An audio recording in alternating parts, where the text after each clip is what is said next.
Good evening all, and welcome.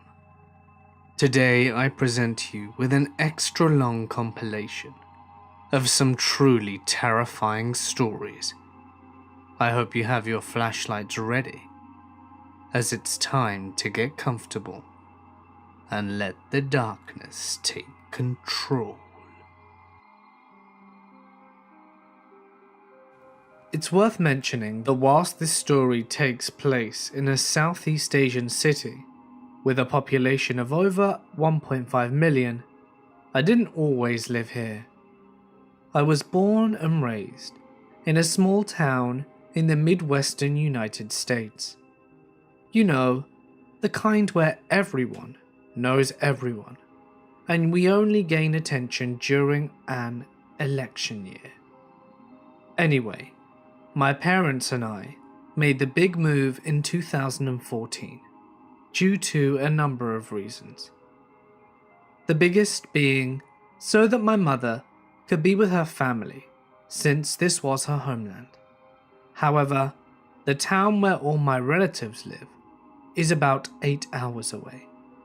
So we had to move to our city because it was the safest in the region for foreigners, and my dad is a white guy. Now, unlike every other college student in the world, I hadn't done much this summer. The heat was blistering all hours of the day, and I didn't have money to spend even if I was willing to leave our air-conditioned apartment. The only thing enticing me into the outdoors were the incessant sounds of construction due to a new unit being added to our complex.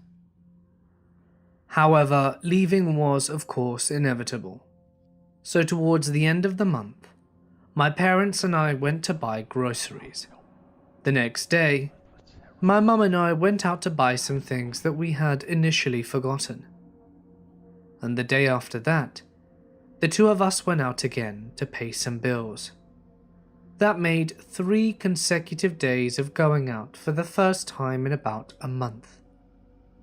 To say I was exhausted was an understatement, and by 7 PM on the third night, I was already fast asleep on the living room couch. My mother woke me up at around 10 that night and told me to head up to my room. I was too tired to do my entire night's routines, so I quickly brushed my teeth and went upstairs. I noticed that my cat was already asleep in my bed, since he's basically my mother's shadow. So I got into bed whilst contorting myself into an angle that wouldn't disturb him. Cat lovers, you know what I'm talking about. I turned on a dim light, plugged in my headphones, and started playing a random video on YouTube, then eventually fell asleep. I didn't know what time it was, but I awoke to the feeling of my bed shaking. I tend to ignore movements like this, because they happen often when my cat sleeps with me, as he has a habit of scratching his ear. But there was a pretty strong earthquake just the night before, so I assumed it was another one, making me open my eyes and look down at my cat to see which of the two it was. Indeed, it was he scratching his ear, and my mother was also at the foot of my bed. Nothing out of the ordinary. She was probably checking on me before my dad and her went out on their 5 AM walk, as routine, and was bending down to pet the cat. I closed my eyes and was just about to slip back into slumber when my half-asleep brain remembered a number of things that were indeed out of the ordinary. With my eyes that were barely open, I looked at who I thought was my mother with blurred vision. The first thing I noticed was that she was wearing one of my high school t-shirts.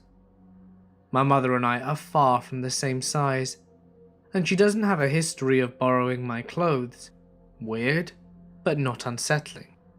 Maybe she ran out of clean exercise shirts and decided to use one of mine. Then I notice that she was also wearing one of my high school t-shirts, but this one was wrapped around her head in a way that outlined the shape of it, not covering anything, but just framing the profile. In my peripheral vision, I noticed that my closet doors were wide open. My mother always nagged me to close them, because she said it wasted the cool air coming in from the air conditioner, so I made sure to keep them closed whenever I wasn't getting ready. And another random realization hit me, when my brain finally registered the fact that while my mum does pet my cat when she comes in to check on me, she never bent down like the person was in my room. Looking back now, I don't think I've ever seen her bend down like that since I was a kid. Keep in mind, all these thoughts flooded my mind in about 5 seconds. Still, my half asleep and half stupid ass brain was more focused on why my mother was wearing my clothes as opposed to all the things that were off in this situation. That's when the person turned to look right at me before running out of my room, maintaining an ungodly crouching position that will be buried in my mind for the rest of my life. It wasn't until he was near the stairs that I fully processed what was happening. That person was not my mother, and they weren't even a female.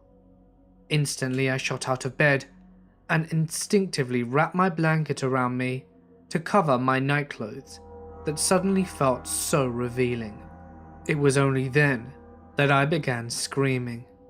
I hesitantly followed him out of my room and watched as he ran down the wooden stairs with deafening steps that echoed throughout the 3rd floor, almost drowning out my piercing cry. If I was going to get my parents' attention, who was sleeping on the other side of the closed door on the 2nd floor, I needed to be louder. I stood at the foot of the stairs and pushed my lungs to their limit. I could practically feel the capacity stretch inside my rib cage, and after what felt like ages, but was probably no more than 5 seconds, my parents' door swung open, and my mother ran up the stairs with a panic-stricken expression that I will never forget. She grabbed me by the shoulders and shouted, What's wrong?" I turned to look at her, my mouth agape, and my brows furrowed in a mixture of confusion and disbelief. Had she not seen the man when he ran right past their bedroom? It all happened so fast. I wasn't sure if they had crossed paths or not. I told them that someone was in the house, and I responded in a voice that honestly I didn't even recognize. Without missing a beat, she wrapped her arm around me and ushered me down the stairs. "Grab the gun," she shouted in the country's native language, and we ran into my parents' bedroom, where my father stood in the doorway, with tired eyes and slumped posture. I pushed him in the room and turned around to close the door, simultaneously fiddling with the light switch so we weren't in complete darkness. My movements were shaky and spastic, causing my fingers to fumble and flicker the lights on and off before eventually being able to lock the door. "What are you doing?" my dad asked with a soft laugh, as he switched on the lights after my attempts proved to be futile. I turned to him with the same incredulous expression I had when I was looking at my mum. He had been standing in the doorway to his room in perfect view of the running man, yet he seemed to be oblivious. "There's someone in the house," I repeated, watching his face instantly drop at my words. With the door now locked, I turned to my parents and watched them silently, waiting for them to say or do something. For 19 years they had taken care of me and catered to my every want and need. Now they stood, just as scared and defenseless as I was, and in that moment, they were just people. My dad, an infamous type A personality, kept his focus on the floor, most likely processing the entire situation before deciding what to do next. My mother was the complete opposite. Her cell phone was in one hand, whilst the other, she was trying to run through her hair so many times that I'm sure the strands were going to end up between her fingers.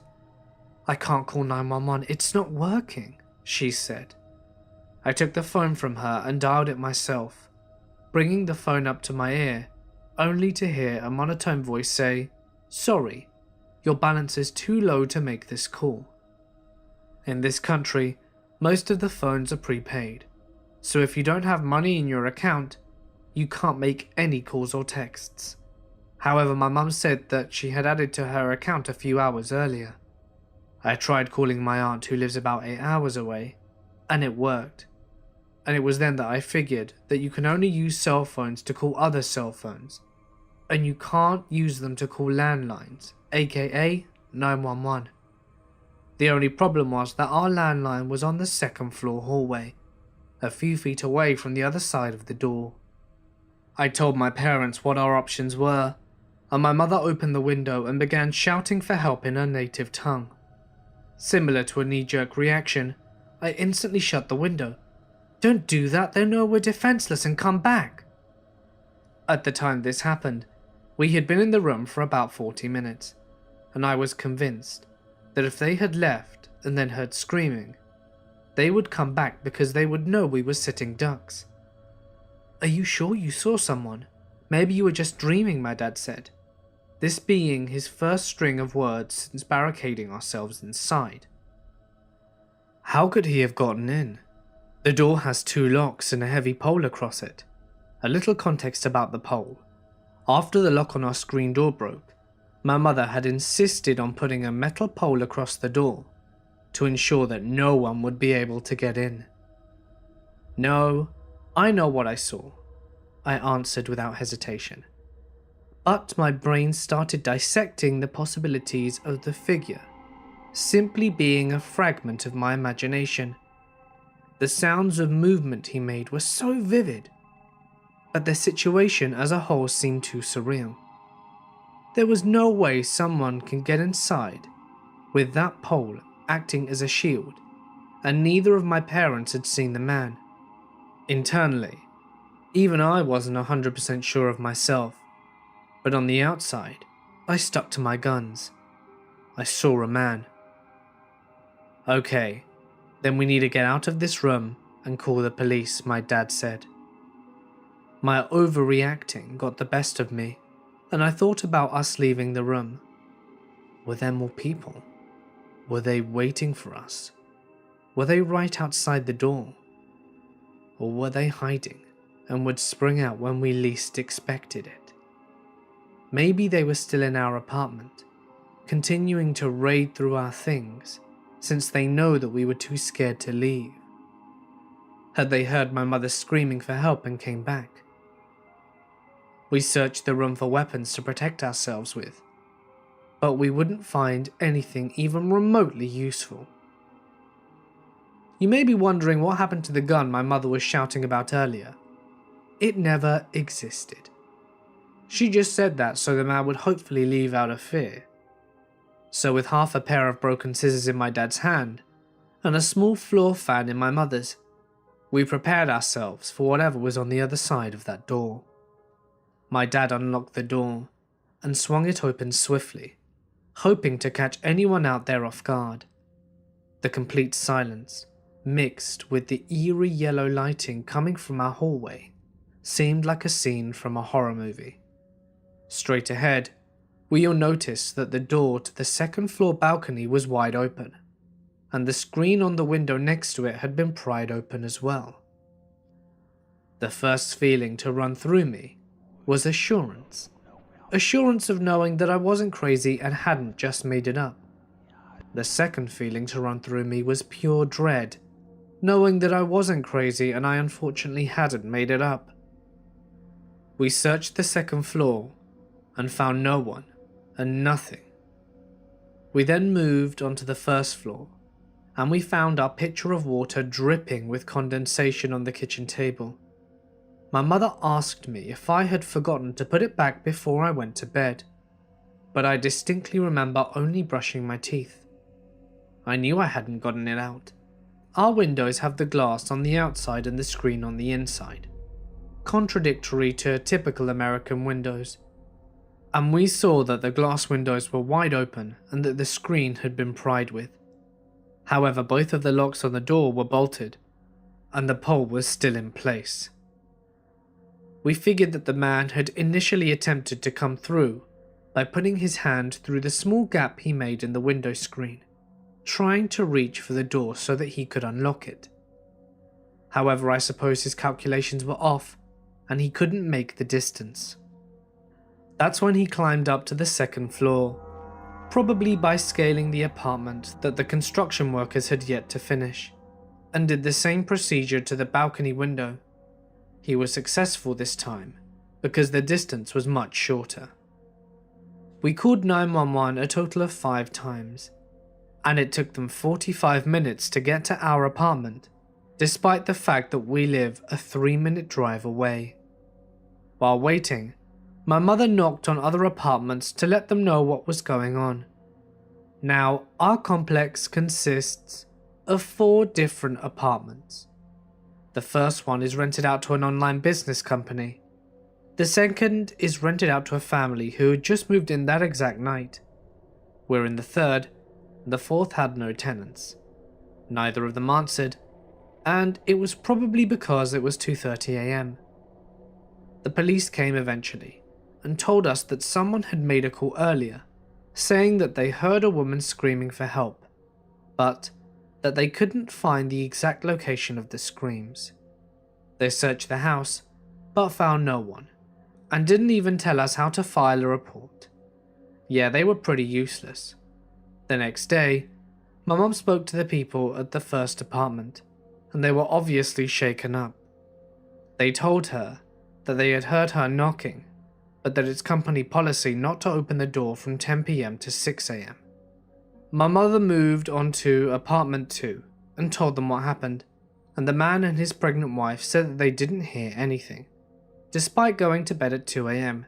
and having all their windows opened. I was somewhat skeptical, because my scream was pretty loud, even giving my mother nightmares days after the incident, and all our windows and second-story door were open. There's another building just a few feet away, so sound resonates pretty loudly, making the construction booming even behind closed doors. And my mother's screams, that were enough to make someone call the police, I highly doubt they didn't hear anything. With the first apartment it made sense though, and all the windows were closed due to the air conditioning being left on. My mother told the couple to be wary of the construction workers because she believed that they decided to rob us after seeing that my father was a foreigner, automatically assuming that we must be rich or something. The man's face instantly dropped and his tone turned cold. My mother asked him for the landlord's number, since the old number no longer worked, and he said that he would give it to her after he went to see her today, since he didn't have it on him. It took him 4 days to finally give it to us, and he did so with what seemed like a sincere apology, saying sorry for taking so long, and for what happened to us. That same day, we called the landlord, and she seemed shocked, telling us that nothing like that had ever happened in any of her apartments before. However, my mother had spoken with tenants in the apartment complex behind our own, which happened to be owned by the same landlord, and she says that she knows of at least 3 people in her complex who have had their place broken into. Later, the maintenance man came to inspect our windows, and we found out that the construction workers were hired because they're all members of our landlord's church, and the man, who just moved in with his wife, is the bishop of their church. Before my mother could even bring up her theory, the maintenance man told her that he was convinced it was the construction workers. We kept realizing that things were missing over the course of 2 weeks, like my backpack, some sunglasses, money, jewellery, some stuff out of our storage room, as well as other things. My phone was also taken. I assumed that's why he was crouching over my bed. He was trying to reach for both the phone and the charger, since I was probably laying on the wire or something. My laptop and camera were both sitting on my desk next to my jewellery box, but he didn't take those. My parents assume it's because he was going to take the heavier items when he was about to leave, so he wouldn't have to carry them around. However, I didn't see anything in his hand when he was running away from me, which makes me think that he either left the other items by the door for an easy exit, or there was someone else in the house helping him out. A few weird things. He took 4 of my shirts, 2 of them being exactly the same. He also went into my cousin's room and stole her towel. Thankfully, she had gone home for the summer, so she wasn't around, but it almost seemed as if the thief knew that. He went into her room and my room, but completely avoided my parents' room. I also couldn't get over the fact that he drank our water straight from the jug, which would have made sense since he climbed to the 2nd story. However, this country is notorious for being superstitious, and my mum said that thieves tend to leave water out because it makes the homeowners go to deep sleep. Something about water resembling the calming waves of an ocean. I've never been one to believe in superstition, and she thinks that's why I was able to wake up. Just a few hours after the incident, we decided that we were going to move back to the States. This wasn't the only occurrence affecting our decision, but it was the straw that broke the camel's back. I'm just thankful that we all came out safe and nothing worse happened. I'm also incredibly grateful for my cat, since he's basically the hero for waking me up. In fact, my cousins are fighting over who'll get to keep him once we leave. Years ago, I used to work at a church as the head sound engineer. The bulk of the job required me to be active during the days for summer services. Occasionally, there would be tasks that would be done whenever I got the chance. One of these tasks would be duplicating CDs of sermons for people who would like a copy to listen at home or in the car. I would get requests for various sermons, sometimes series spanning months, and I would have to make extra time to take care of these duplication requests in the middle of the night. It never bothered me, and I had a key to getting into the church whenever I needed to. One particular night, I headed into the church sometime around 1 or 2 in the morning. Since I know the building like the back of my hand, I rarely turned the lights on inside the building. The ambient light from the street lights would illuminate through the windows, just enough so that I could see where I was going. But beyond that, the building was pitch black. Now, the way the church was laid out, there was a foyer, which then had doors in the church sanctuary, where the services were held. The sanctuary had a balcony, and on this balcony was the sound booth, where the CD duplicator was located. There is only one door to the balcony, which would be locked from the inside, which was always located in the foyer, with the stairs leading up to it. The balcony is completely open, not separated by glass or anything, and provides a completely unobstructed view of the sanctuary below. The pews, the stage, all of it. Acoustically, the room is very good. If someone was on the stage talking, you would easily hear it from the back of the church and balcony. And if for some reason you couldn't see what you were listening to, you could easily make out which part of the room the sound was coming from. This comes into play later. When I reached the top of the stairs to the balcony in the sound booth, I turned on a light so that I could begin working. It's just a single bulb about 15 feet above my head, and I had no need to turn on anything more than that. This was the only light in the entire sanctuary. I know that might seem crazy to some, but this was a building that I had spent hundreds of hours in by myself at night. I felt completely comfortable at the time.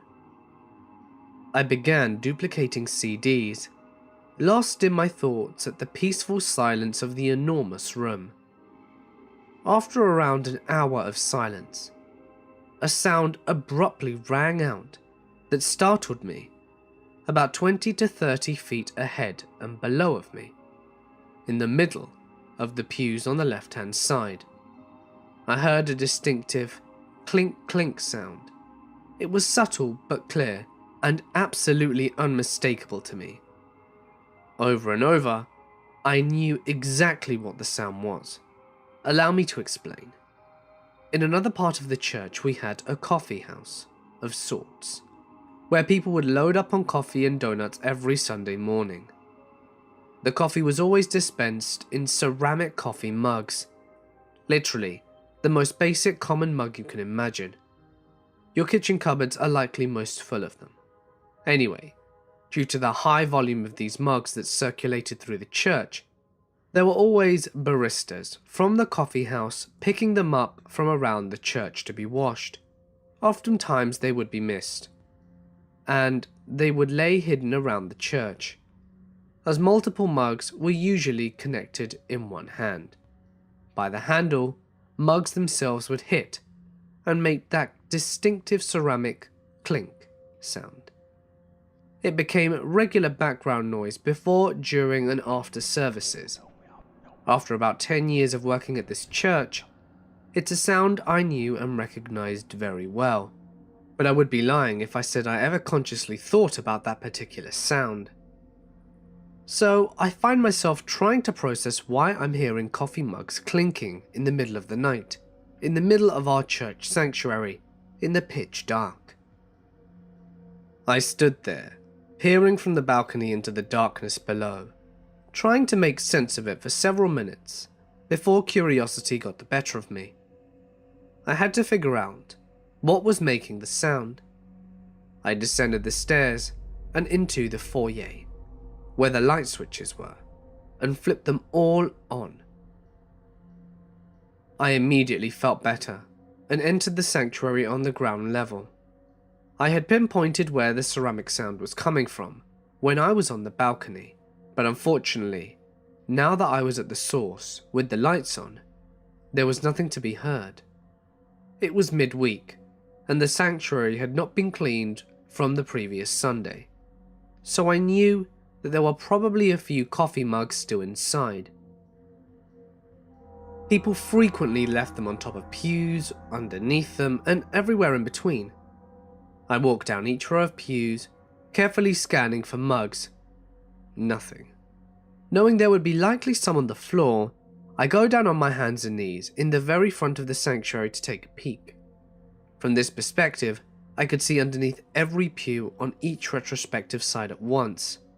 Sure enough, there were a few mugs scattered throughout the floor, underneath certain pews. I got up and moved to those specific pews and examined where the mug was. In hindsight, I probably should have picked them up. I didn't, because technically it wasn't my job. I did take note of the most important fact at the time. There were no coffee mugs in close proximity to each other. The closest was 3 or 4 feet from another mug, not even remotely close enough to clink together. Whilst I couldn't explain the sound I heard, there was no logical way those mugs could have made those clinks. I had no answers, but I was satisfied enough to just brush it off. I left the sanctuary, turned off the lights at the light switch in the foyer, and returned back up the stairs to the balcony, illuminated by just a single light bulb above me, and consoled by the silence I found myself in once again. I resumed my tasks, and about 15 minutes of productivity had passed when it happened again. Clink, clink. In the same place as before. Clink. My heart stopped, and the hairs on my neck stood up again. Clink, clink, clink. Okay, I had verified this myself. There were no mugs in enough proximity that they could somehow, for the sake of argument, be clinking on their own. They were not clinking on their own. I rushed down the stairs into the foyer and flipped on the lights again. Entering the sanctuary, I dropped to my knees and once again peered underneath the pews. Nothing. I knew this sound. It was unmistakable. I pinpointed where it was coming from, but there was nothing. No sound, nothing in disarray. No mugs that could have been in contact with any other. Spooked but frustrated at the same time, I returned to the foyer. Instead of turning off all the lights, I left one on in the sanctuary. This made 2 lights now, one in the balcony and one in the sanctuary. The addition of this light helped set me a little more at ease as I walked through the balcony door to the bottom of the stairs. I locked it from the inside. I don't know what was going on. And maybe I was being a little paranoid at this point, but I wasn't going to take any chances. I went up the stairs once again to attempt to finish my task on the balcony. About half an hour of silence had elapsed, just enough for me to settle the idea of nothing weird happening for the rest of the night. Then it happened again. Clink, clink. Might as well have been a gunshot. I stood up and scanned from atop the balcony. There was twice as much light in there now, and enough to illuminate the room, even if it was still dim. But there was nothing. Nobody was playing a prank. There were no ghouls, spectres, or shadow people dancing around. No big, aha, revelation. Clink. It continued. And so did I. I wanted to go home, so I ignored it. The sooner I finished duplicating these stupid CDs, the sooner I could get out of this damn church and get some sleep. Clink, clink, clink. Again and again. Maybe about 15 minutes, maybe about another half hour or so. I lost track of time. All that I know is that eventually, it stopped. The silence returned. At one point, I resolved that all of it was ridiculous. There had to be a rational explanation, and as such, it was stupid to hold up on my locked balcony. I went downstairs to get a drink, and on my way back, I flipped off the remaining light in the sanctuary. No need to waste electricity. I reasoned, I'm not going to let some stupid sound dictate fear all night. I returned to the balcony and left the door unlocked, illuminated once more by my single light bulb. I popped in a few more CDs, and then it happened. I don't even know how to effectively describe it, at least in a way that captures the immediacy and sheer terror of it. All at once, the entire room began to shake violently, with a deep, bassy rumble. There are no earthquakes in this part of the country, so that was immediately ruled out. Time seemed to stop as I scanned around trying to figure out what was going on. I looked at the soundboard. You know those LEDs they have going from green to yellow to red? The thing was maxed out red, indicating it was being overloaded by some sort of input. But there were no mics plugged in, no amps turned on, and no sound coming out of the speakers. I don't even think the speakers were plugged in, and if they were muted. At the time, I had done professional audio for over 5 years, and this wasn't something technical. The entire sanctuary rumbled and shook, and after about 30 seconds, it stopped. There was complete silence. I was completely shaken, and I bolted out of the church and went home.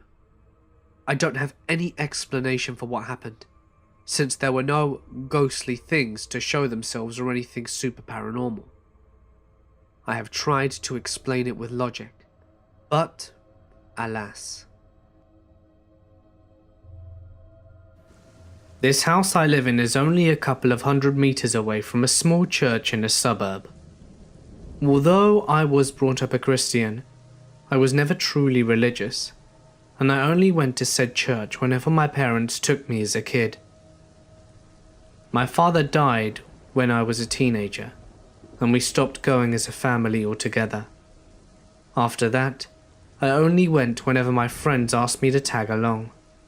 Now I'm 21, and I only pass by the church whenever I had to go into the city, because there's a dirt road beside it that leads to the parking lot behind, adjacent to a major road where it was easy to get a bus to work. It was closer than the village gate in the opposite direction, and I had to only ride one bus from there.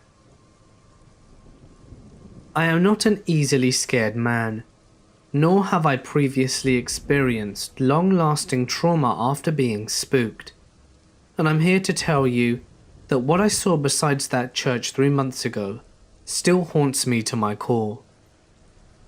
A storm was announced to hit earlier that week, but leaving for work that early Thursday morning, the skies were clear, and not a single cloud to cover the starry sky. So I didn't bring an umbrella. I climbed over the parking lot gate because it was chained shut until 6 for the first mass. The guard at the outpost didn't mind because they knew my family well. I work at a hotel as a line cook, and it's a very demanding job.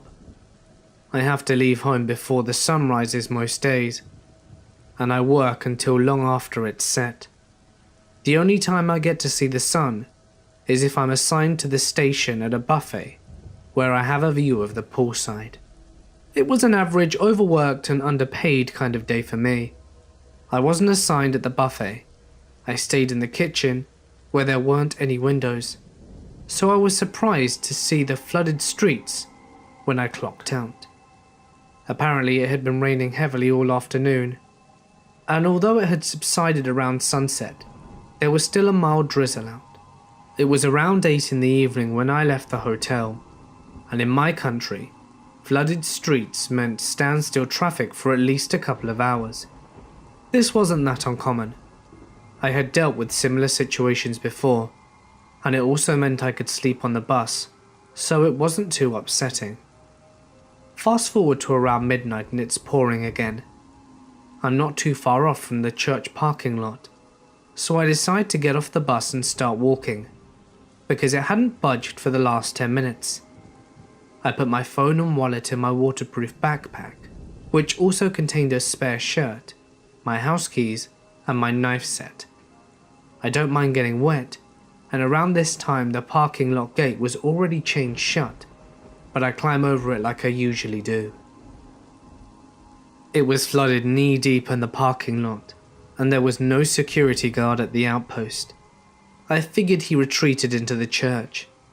It's dark, but I focus on the small lights from the house in the distance. They only look like dots from that far.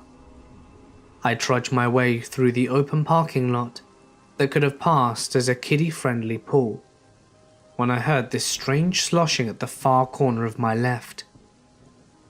Due to the heavy rain, I couldn't clearly make out what was there, but I knew that I wasn't alone. All the lights to the lot were shut, and the only thing to guide me were a few lights of the houses far ahead and my memory of the area's landscape. It's a straight shot from the dirt road, so I didn't have to worry about a light source. The sound of all the falling raindrops accumulated into dull static noise, so it was easy for me to hear that there was something going on in the corner. I could see the shape of a person who seemed to be sitting down, so I could only see them from the waist up. As I got closer, and my eyes better adjusted into the dark, I could tell that it was a woman, because of her long hair and curvy outline. She was flailing her arms and splashing the water around, grunting as she pounded her fists into the water. She was about 2 cars' length away, and I wasn't too concerned about it. I've dealt with crazy people before. I glanced over a few times as I passed her, and then got to the dirt road. Quite unnerving. She was out my line of sight, and at this point the mud made it quite hard to walk. Water was only ankle deep, but I kept having to jerk my foot free after each step because my shoes would sink into the mud. A small splash made me look over my shoulder, and in the darkness of that road, the woman was splayed out, face first in shallow water. I froze, thinking whether or not I should help her. I hate the thought of being the guy who let someone drown in 6 inches of water, and she was about 10 steps away from me, and before I could decide what to do, she started to move.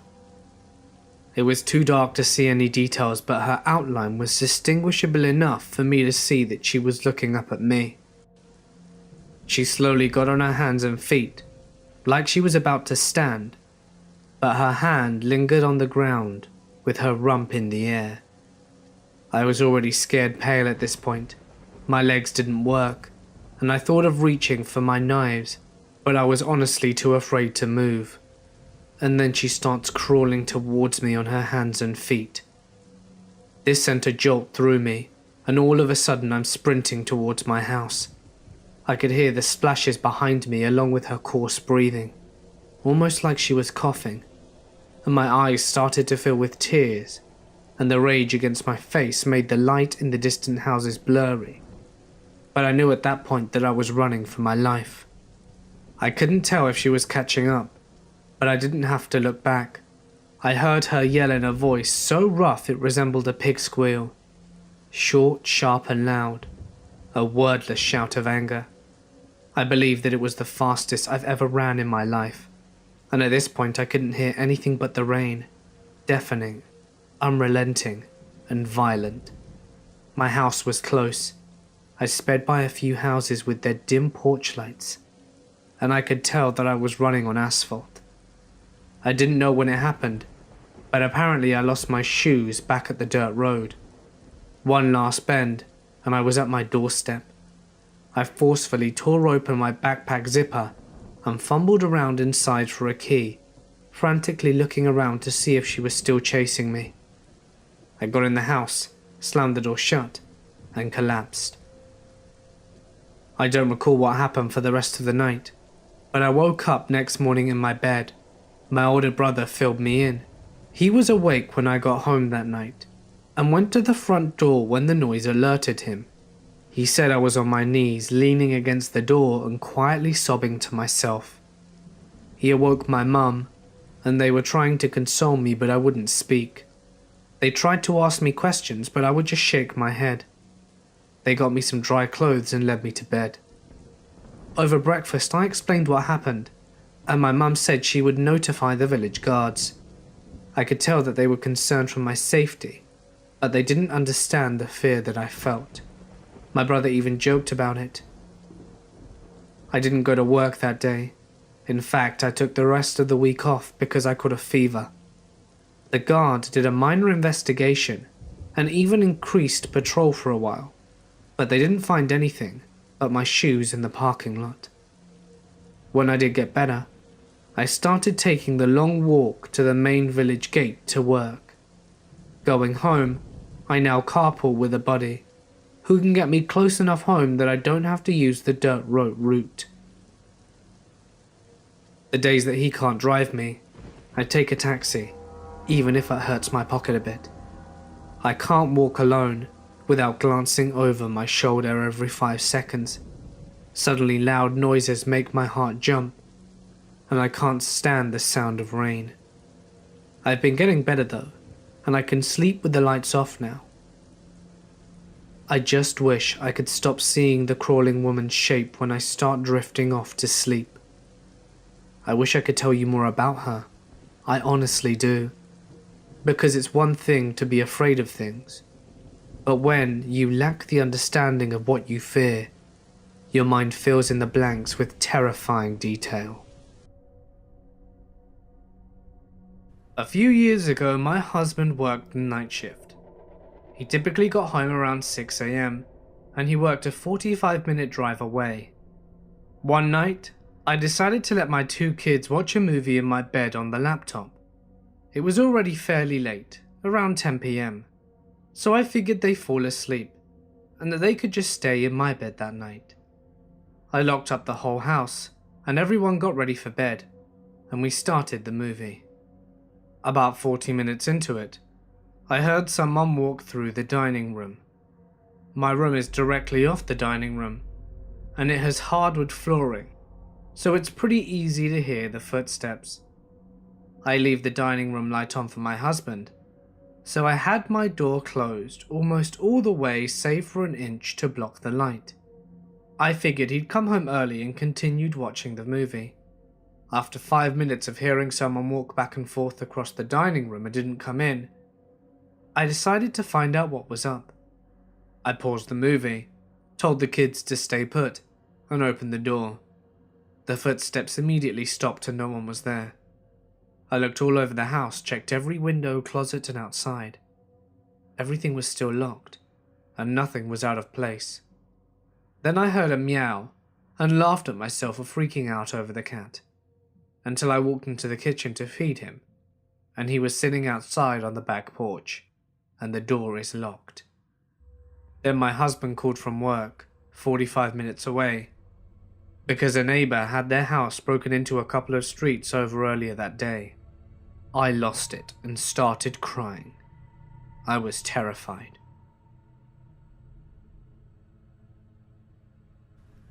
My cousin lives in a hostel with 10 other girls in one room.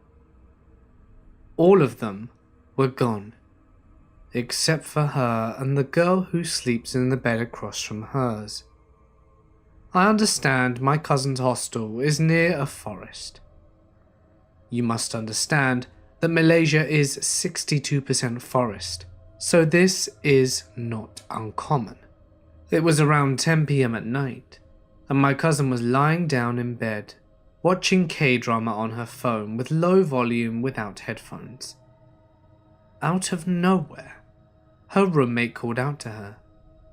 She paused the video to look at her friend, and her friend had a very fearful face. "What's wrong?" she asked her, and her friend's gaze turned over towards the window of their room before my cousin looked back. "You didn't hear that?" she asked. There was a silence, but my cousin couldn't hear a thing, and she shrugged. "No, I heard nothing." And then it was quiet again. Her roommate's eyes lit up when she stood up. "There it is again! It's still there! You don't hear that!" she half shouted at my cousin. My cousin, getting freaked out, tried to listen for anything, but still heard nothing. "It's a Pontiac. It's laughing outside. How can you not hear that?" She immediately jumps back in bed and curls up under her blankets in fear. Hearing that sent chills up my cousin's spine. But she still couldn't hear anything. "I think you're just imagining things," she says to her and attempts to watch her video again. Her roommate protests, but both didn't leave each other until the rest of their friends returned that night. Although they didn't see the Pontiac that night, something else happened a few days later. Two of her roommates were in the bathroom around 8, and they noticed that one of the stalls were occupied, but the door wasn't locked. They could see someone's feet as they walked in, so they assumed it was one of the students who lived in the hostel as well. But as they approached the stall, they saw through the slit that it was my cousin. She was sitting there on the toilet, doing nothing. They spoke to her and asked if she was okay, but she didn't reply. They just shrugged it off, and they went back into the room, assuming that she'd probably be back in a few minutes. They went directly into the room, and the moment they walked in, they stopped, because my cousin was sitting there on her bed doing work. "Didn't I just see you in the bathroom?" one of the roommates asked. My cousin looks at her weirdly and shakes her head.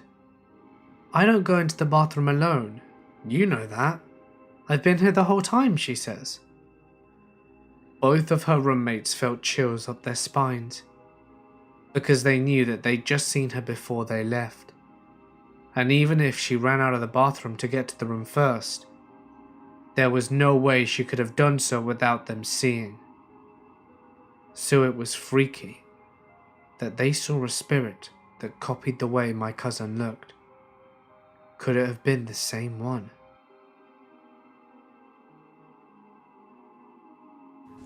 This happened just last night, and honestly I'm still a little shaken up over it. I work evenings as a dispatcher in a medium-sized city in the Midwest. I was driving home at 2 a.m. when I stopped for gas. In retrospect, it was stupid to have stopped at all. The gas station was poorly lit and completely empty of any other customers, but I knew the shady areas of town, and this was not usually one of them. As I was pumping gas, I noticed a middle-aged woman sitting on the curb across the parking lot. It was a cold night, and it had just started raining. The woman was not wearing any weather-appropriate clothing, and she looked drenched. When the woman saw that I was watching her, she called out to me from across the parking lot. My second of many stupid decisions that night was choosing to engage her. I was worried for her, so I approached her to see if I could sort out some help. "Hi, beautiful. I'm just trying to get home, but no one will help me," she said. "The place I want to go costs $60 in a cab, and I only have 40. Would you mind helping me out?" I don't usually give money to panhandlers, but this woman seemed genuine. The weather was terrible, and my job centers around helping people, so I agreed. I told her that I couldn't give her any cash, but if she would come inside, I'd take out some money from the ATM and give her a few dollars. But the ATM wasn't working, so I apologized and told her there was nothing else I could do for her. She followed me back outside, idly chatting with me as I opened my driver door to get in, and then she got in my car. I was too shocked to really say anything. I sat staring at her as she buckled herself into the passenger seat.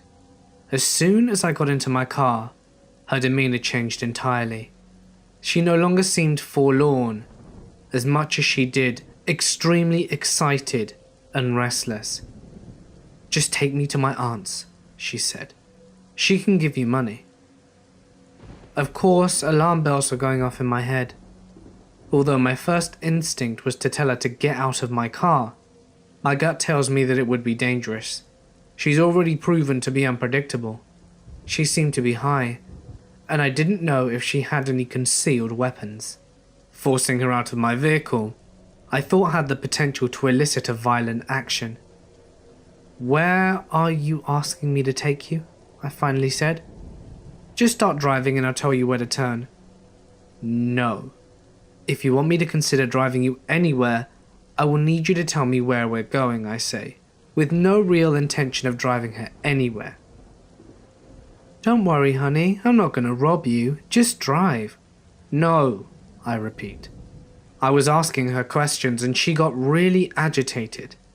We still had not left the gas station parking lot, and I considered getting out of the car and going into the gas station for help. But she seemed to know and be friendly with one attendant that was inside when I tried to get the money, and I really wasn't about to leave her alone in my car. Finally, she snapped at me and said, "Why are you asking me so many questions? I thought we were friends. Don't you trust me?" "I work at a police department," I say. "It's my job to ask these sort of questions." And she flipped out, started yelling at me about being a snitch and trying to get her in trouble, and just generally losing her damn mind. At this point, I'm more scared than ever. I just want her gone, but my instinct still told me that asking her to get out of my car wouldn't work, so I decided to take a risk. "I'm not a police officer. I just work at a police department. Why don't I take you to Walmart and see if they have any ATMs that work?" My idea was to get her out of my car peacefully as possible, and then lose her in the store. She liked my idea, and immediately calmed down. I knew that driving off with this woman in my car was incredibly risky, but it seemed like my best option at the time. As we were driving, she keeps talking to me. Her thoughts were erratic, bouncing all over the place. It sometimes seemed difficult to follow through one thought, but this is roughly how our conversation went. "I'm glad we're friends now. I have about 5 or 6 people trying to get me. I'm going to come to your work tomorrow so that we can arrest them together." "Okay, we can talk about that tomorrow. Tonight, you said we're trying to get you home." "Yes, honey, I'm trying to get to Rochester." "Rochester? I thought you needed to go to Medway." Yeah, Medway, that's what I meant. That's why the cab ride is $40. It's far away." "The cab ride is $40? Yeah, baby. You said you have $40. I do, baby. I have $40, but the cab ride is $60. And then there was silence. Are you sure you can't take me to my aunt's house? She lives close to Baker Street. I thought you said she lived close to Shirley Street. No, baby, I meant Baker Street, but it doesn't matter because she won't give me money anyways. You sure you can't take me to Medway? It was terrifyingly obvious that this woman was utterly full of shit, because the details of her story were constantly changing. When we pulled into the Walmart parking lot, she finally got out of my car, but only after I got out first, and then she followed me into the store. I told her before we went in that I needed to use the restroom. My plan was to call the police from inside the store, but she followed me into the bathroom, and that's when things got really weird. She grabbed the crook of my arm and whispered in my ear, "If you don't have any money, that's okay. But we can get a bit freaky in here if you like." I told her no as forcefully as I could manage, bolted into a stool and locked the door as fast as I possibly could. As soon as I had a barrier between us, I said, "You know, I have some friends in the police department that could probably help you better than I can. I'm just going to call them and maybe we can figure this out together." Again, at the mention of the cops, she started screaming at me. I just kept reiterating that the police could help her, and she snapped at me that she was just going to leave and stormed out the bathroom. But it wasn't over. I waited to make sure she was really gone. Sure enough, not 60 seconds after she left, she came back in the bathroom and started banging on the store door and said something that scared me more than anything else. "Hey, come back with me to your car. I left my beer in your car." I blatantly tell her no.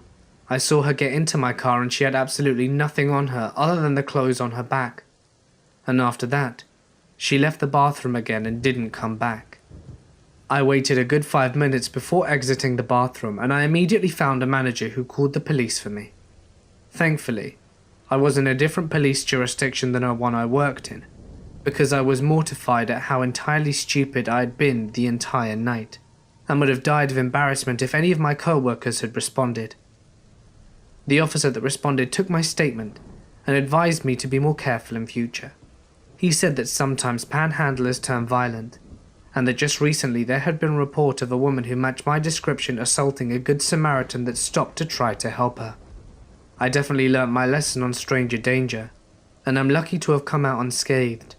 I'm glad that my stupidity didn't kill me. So next time you try and help a stranger late at night, don't. Back in the early/mid 1970s, my mother and I lived in the Pacific Northwest, and I was around 6 years old. We were on an offbeat road out of Seattle. Very dark night, no moon and a wisp of fog. We saw a Volkswagen Beetle on the side of the road, with the emergency flashes on, and a rather good-looking guy, as my mother describes him, with his arm in a sling waving us down. My mother pulled over, being a kind woman that would help anybody in need, as he looked quite normal. My mother rolled down her window and asked if she could help, and the guy asked my mum if she could help him get the last lug nut off his tire so that he could change his flat. And he says, "Hello, my name is Ted," and then smiles and looked at me and reached over and shook my hand and asked my name. And I got a bad vibe, and I said nothing to him. My mum said something about his smile really made her uncomfortable, and then she noticed that he was missing the passenger seat in his Beetle. She rolls the window back up and said that she would call a tow truck to come and help him at the next city, then speeds off whilst looking in her rearview mirror and sees him taking off the sling and getting back in the Beetle, and took off very fast in the opposite direction. So that's the night that 6-year-old me shook the hand of Ted Bundy. My aunt is single and a workaholic, so she has the habit of coming home late. The latest she would usually get home is around 11 PM, and the earliest would be about 5. She would alternate days in which she would come home early because it wasn't exactly safe to drive home at night, especially since she lives with my grandparents, who live deep within a village, with the only roads leading into it are very long and lonely. Not to mention that she would have to drive by 2 very large lakes, as well as 2 large palm estates just to reach home. Keep in mind that hijackers nor thieves are her only concern whilst driving alone at night. Here in Malaysia, it is believed that evil spirits dwell in places with water, like lakes, oceans and rivers. So, if we pass by one at night, we are supposed to throw out a piece of small trash out of our car window, just a few meters away from our home. This is to make sure that an evil spirit does not follow us home and will only stop by that piece of trash. Don't ask me why I believe this, but I do. But my aunt doesn't do this, so of course something did end up following her home. One week, my aunt wasn't going with her original schedule of mixing up the times of going home. For 4 days straight, she drove home at exactly 11:30 p.m, except for Friday. That one night, she had to stay until 1:30 a.m. When she got home, she felt something strange. She got out of her car and felt as if she were being watched. Not just ordinary watched, like something with evil intentions was staring at her in hatred. She immediately locked her car, closed the gate, and walked straight towards the front door. As she opened it, she noticed that all the lights in the house were on, and I mean every light. She saw my 2 cousins who were staying over for the holidays, curled up with each other on the bed in the living room. She approached them and asked them what was wrong, as they appeared to have fear in their eyes, and they confessed that they were staying up because they thought they heard something and were getting afraid, so waited for her to arrive. My 2 cousins and grandmother were sitting in the kitchen where the front door is. They were talking to each other, and all were waiting for my aunt to arrive home. It was around 11 p.m. when they heard someone turn the doorknob, before inserting the key and unlocking the door. My cousins and grandmother waited for my aunt to open the door, but nothing happened. My grandmother waited and called for my aunt's name, but there was no answer. Terrified, my cousins went to turn all the lights on in the house and went to the living room to keep an eye on all the doors in the house. My grandmother went to make sure that all the doors were locked in the house. They told my aunt that they really thought it was her, because it made the exact same noises that my aunt does when she arrives home, jingling the doorknob before inserting the keys and unlocking the door and everything. My cousins thought it was someone trying to break in, but nothing else happened for the rest of the night. When my aunt told this to my mother, I felt chills around my body. My aunt says she might know who or what exactly it was, and she blames herself for it. She knew that it was one kind of evil spirit that she must have accidentally brought home from the lakes because of her consistent timing and getting home late that night during the week. Whatever followed her home mimicked exactly the way she'd done before entering the house. The good thing is that my grandmother didn't try and open the door, because if she did, she would have let in the evil spirit. And God only knows what would have happened if she actually did.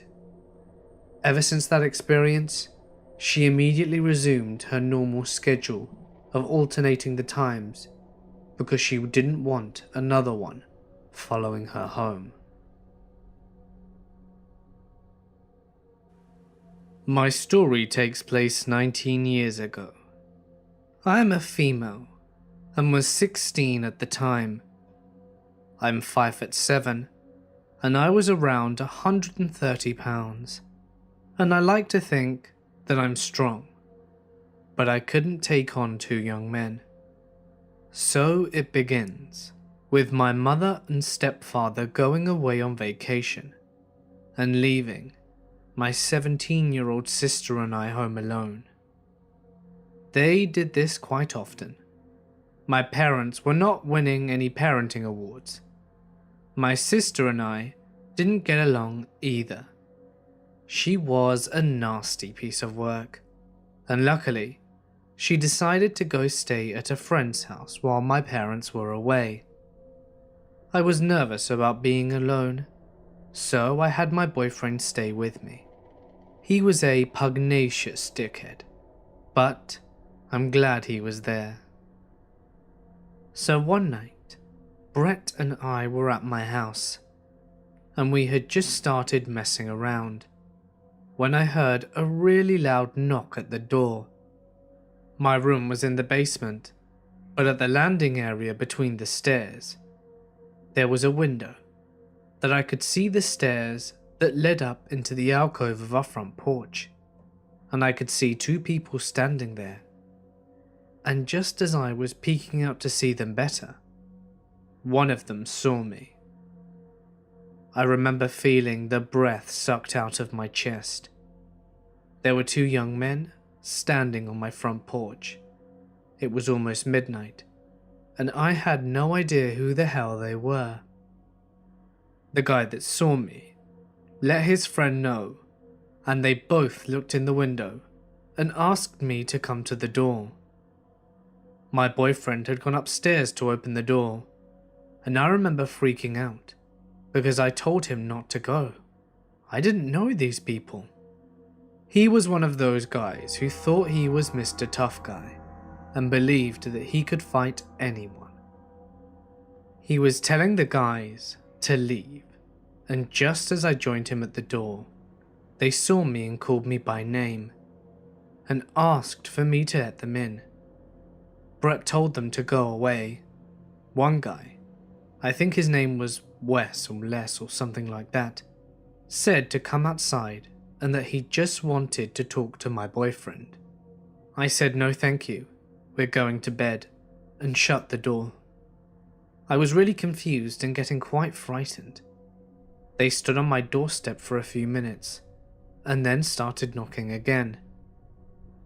Wes, or Les, explained to me through the door that he was my sister's friend, and that she had told him that I was home alone, and they should come by. I knew my sister, and I believed them. That did not, however, make me stupid. I told them to leave, and they started kicking the door. It was shaking, and I was seriously fearing that it wouldn't hold up. I was so scared that I ran into my kitchen to call the police. I was assured that they would be there very soon, and to lock the doors and to stay on the phone. Meanwhile, Brett was still yelling at them, which only served to piss these guys off more, and I begged for him to shut up, but he would not listen to me. I was locking all the doors and windows upstairs, while Brett went down to check on the doors. Down in the basement, there was a huge mudroom area, and it had a thick wooden door made of 2x4 planks, kind of like a barn door. The door had a big old lock on it, and some spring-loaded turnbolt, and also had a plank to set across it, like a barricade. One of the guys was pounding on this door, and Brett heard him tell the other to try the back door. This stupid door was one of those 1960s things that had a happy little square window right at face level, with a little curtain across it. I was at this door, trying to jam a chair under the flimsy knob, when I looked up and saw an unnamed guy looking at me. I screamed, and the dispatcher asked me if I was okay. I barely squeaked out that one of the guys was looking right at me through the window. He was older than me, probably about 20, and he was tall, and he looked scary as hell. His dark eyes were drilling into me, and he wore this creepy, placid smile on his face. I had never seen this man before, but he knew my name. He tapped on the window with one finger, never breaking eye contact, and said, "Becky, let me in." I couldn't breathe. The knob was rattling as he was messing with it.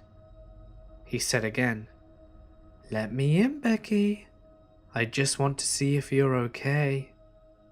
I just want to talk." He stared at me. I didn't say a word. I was just 3 feet from him, with my back pressed to the fridge, when suddenly he started beating on the door and screamed, "Let me into this house. If I have to break in, I will kill both of you. So just open the door." He looked maniacal. There was this loud knock on the front door. He gave me the most hateful sneer I'd ever seen, and I heard shouting, and he ran back downstairs and into the woods along the back of my yard. Brett had gone to the door, and it was the cops.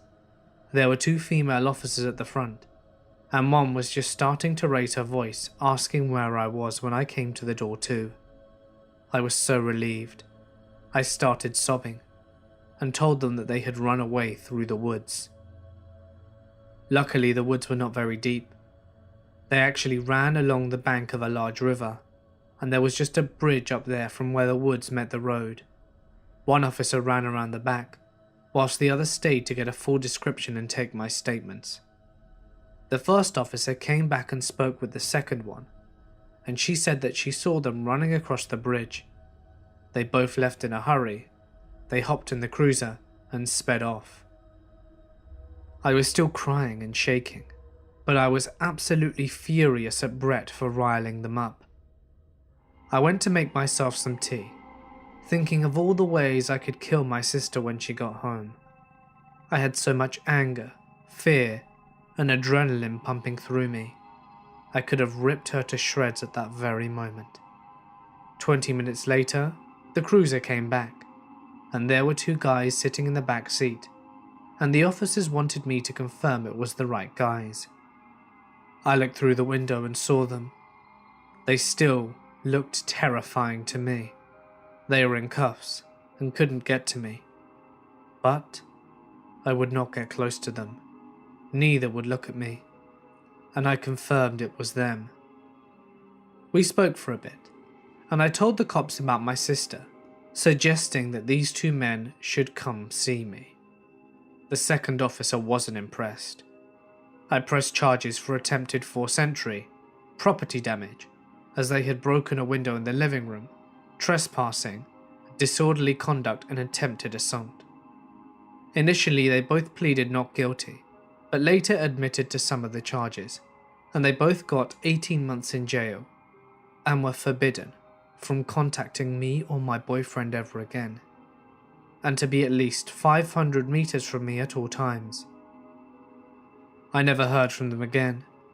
I confronted my sister about it, and of course she denied it. Then laughed about it, laughed at me. She was an awful person. I have no idea what their true intentions were, as they maintained that they were only there to talk to me. I'm thankful that I didn't have to find out. So 2 strangers who just wanted to talk at midnight, let's not meet again. This happened to me back when I was 10 years old, and I was walking to my friend's house. It was on a Saturday around noontime, and my friend lived about a 5-minute, if not less, walk away from my house. About halfway through the walk, a rainstorm came out of nowhere, and being 10 years old, just wanting to get to my friend's house, I decided against running back for a jacket. When I reached this street off my friend's street, an inconspicuous white van pulled up beside me. The sliding door swung open, and a lady in her early 30s asked me if I wanted a ride.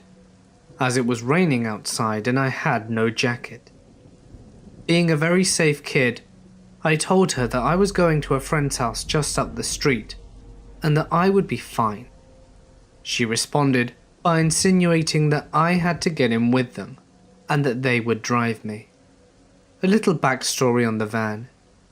In my southern Ontario city at the time, there was a constant news report of, and I kid you not, a white van abducting numerous children. And I believe that one of the children believed to be abducted by this van was actually killed. They were described as a white Dodge Caravan, and I always remembered this because it was the same type of van that my mother drove, but she drove a blue one. Anyway, back to the story. So, as I told the van that I was fine, the remembrance of the story of the white van sparked into my mind. The van was known by the locals as Old Grump, as an elderly man with a forwards ball cap was always seen driving it, and I was absolutely mortified when I looked towards the driver's seat to see an old man with a ball cap at the wheel. I'm even getting chills just thinking about this, let alone being alone on a street with these creeps in front of me. When I noticed the old man, I remembered more details of the van, the obstructed or non-existent plates, and considering I was about 2 feet away from the back of the van, I glanced to look at the license plates, which are obscured by a garbage bag. The total time elapsed between the van pulling up and me saying no, the lady trying to get me inside, and the realization of the situation was probably around 45 seconds. When I realized what could possibly happen, I told her that I really had to go, and I darted out of there. I have never moved so fast in my entire life as I began to run. I heard the lady curse and the door come whirring shut. The van began to accelerate again, but luckily for me, after cutting across a few lawns, I was maybe 20 meters from my friend's house. As I reached my friend's house, I recall jumping over the water runoff between his and his neighbor's house and coming to their porch staircase. Now, most houses in my area have maybe 2 to 4 steps and then their front door, but my friend living in a condo had about 15 steps, and their door being about 2 meters off the ground. I sped up the steps as fast as I could, pounded on his door, and looked through the glass and saw him walking slowly towards the door. At this point I was screaming for Cody to open the door, and then turned around to see the van just arriving across the street, perhaps 2 or 3 doors down in this suburban neighborhood, and about 50 feet away. My friend perked up and bolted towards the door, quickly unlocking it, and I rushed inside. To save some time, I summarized the story to him. We were both 10 years old, and just intended on an afternoon of playing some Tom and Jerry style Street Fighter on PS2, when this whole ordeal happened. We panicked, and we didn't know what to do. His parents were not home and neither were mine, and we wouldn't dare go outside to fetch help from the neighbors. We were on the border of calling the police, and this is when it gets really messed up. We picked up the phone, but the line was dead. There would be no calling the police. It sounds extremely bullshit, but the area was only a few months old, so the phone and internet was extremely unpredictable. And now, with that harsh weather, it was no surprise that the line went dead. We lay down on his living room floor, as it hid us out of sight and allowed us to look out the front window. We had began peering outside with a pair of mini binoculars that he had in his room. My friend handed them to me, and I brought them to my eyes. I look outside, and to my surprise no one was in the van anymore. It was completely empty. I handed them to my friend, and he stopped his breathing. I remember whispering to him, "What is it, dude?" And then before he answered, banging began on his garage door. We almost pissed ourselves, and were on the verge of crying. My buddy Cody was frozen solid, and we didn't know what to do. Considering it was a condo, the living room being 15 feet away from the door, and we could hear everything. We heard the handle on the garage being fumbled with, so we grabbed kitchen knives and proceeded down the stairs silently. And when we got to the bottom of the first flight of stairs, Cody remembered in a moment of panic that his dad's uncle lived in the bottom flat of the condo and would possibly be home. We pushed open the door and began calling out his name, Brian, but he wasn't there. We were petrified, but felt a sense of security because we had 2 big kitchen knives. With our knives, we proceeded into the garage. Scared, my heart was racing so fast that these creeps might hear it. We silently listened to the noises outside from the garage, communicating in gestures. The attempts to gain entry to the house were sporadic, and occurred over a time frame of about 15 to 20 minutes. Eventually, everything ceased. I held my breath, and my heart stopped beating. And after about 20 seconds of staring at the garage handle, we hear a single word. Shit. It was the voice of a man. After standing there in shock and fear, afraid to move, we gathered the courage to make our way back upstairs. A few minutes later, there was a ring at the door. My heart dropped, and I'm certain my nuts did too. We proceeded cautiously with knives in hand when we peered through the peephole. We saw a Rogers worker, which is a telephone company here in Canada, with a clipboard. We opened the door and bombarded this guy with questions, eventually amounting to asking if he was the one trying to enter the house. He wasn't. From behind him we saw the van start up and then drive away.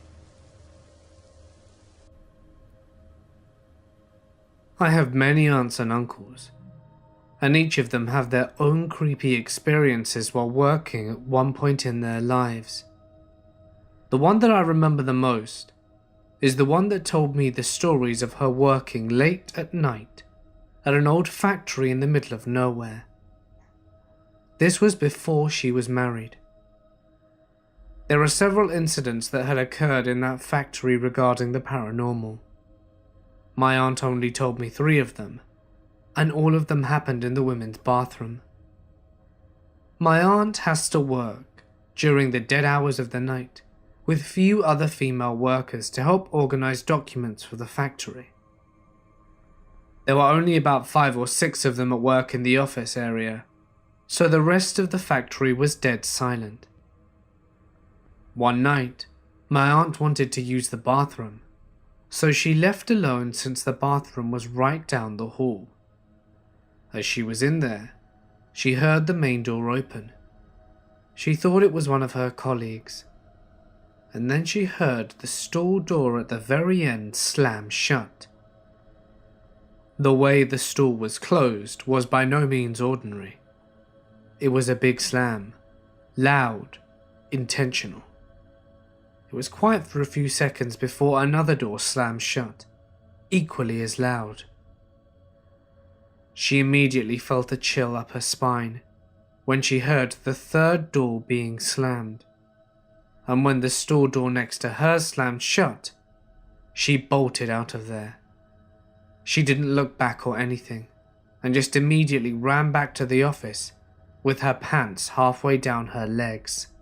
She indecently burst into the office, terrified, and her colleagues all stare at her. They were all there.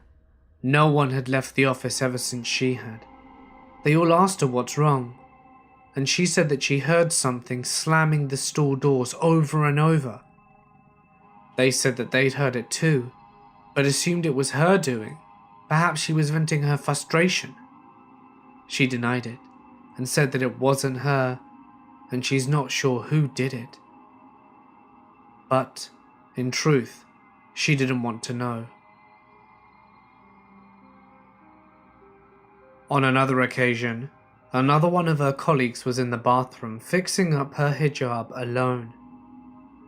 The bathroom stalls were all open and empty, and she can see them all through the mirror except for the one at the very end. She was minding her own business, and she kept on hearing scuffling and ruffling noises coming from somewhere in the bathroom. She had heard something being torn before another odd noise.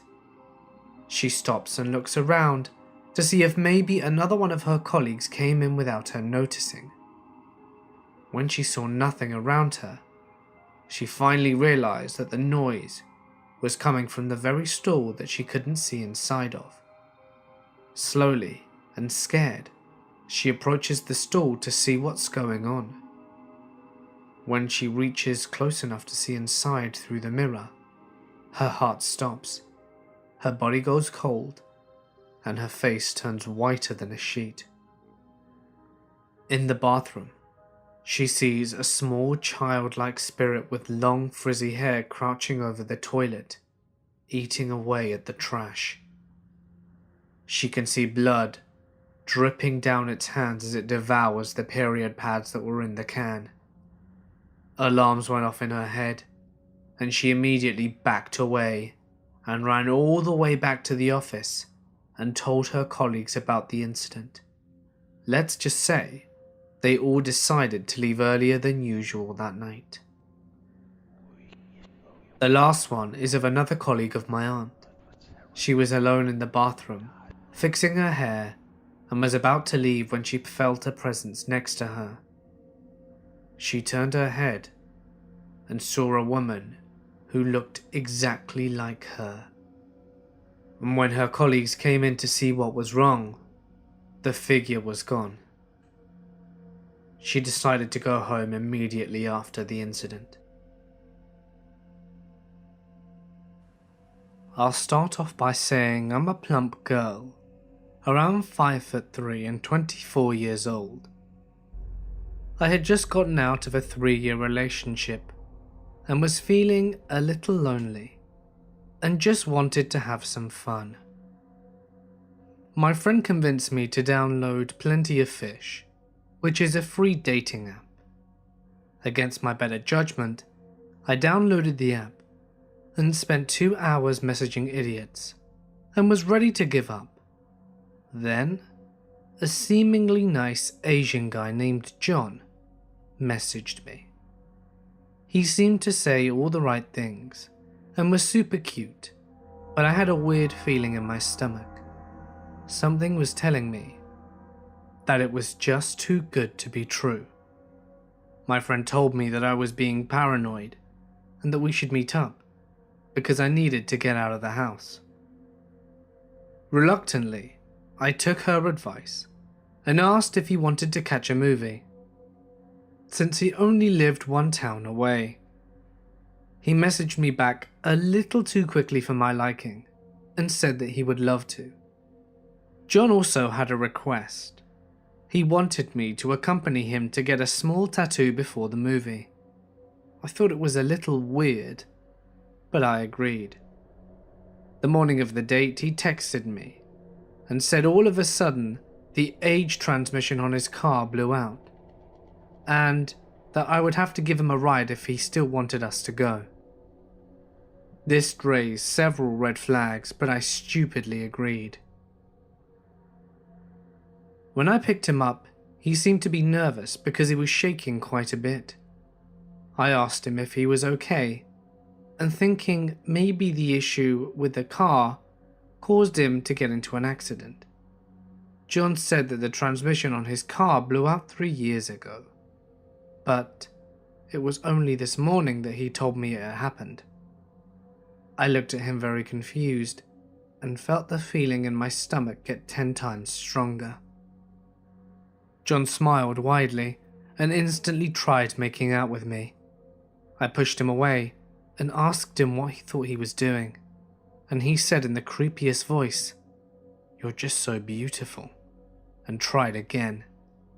Mind you, he was doing this whilst I was driving, and I realized the mistake I had made, and I just wanted him to go away.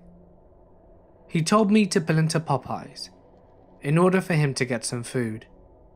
I agreed, thinking he was going to get out, but he told me to use the drive-thru. I tried to convince him, telling him that going into the store it would be way faster, but he squinted at me and wasn't buying it.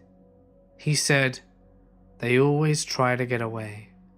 And at this point, I was feeling my heartbeat in my throat and felt tears welling up in my eyes, and asked who, but he didn't answer. I knew I should have tried not to cry, but I wear my heart on my sleeve. He looked at me as if I were crazy and said, "I know you're cheating, but I can't stay mad at you. Let's just get to my tattoo and skip to the movie. I want to take you home to make you feel good."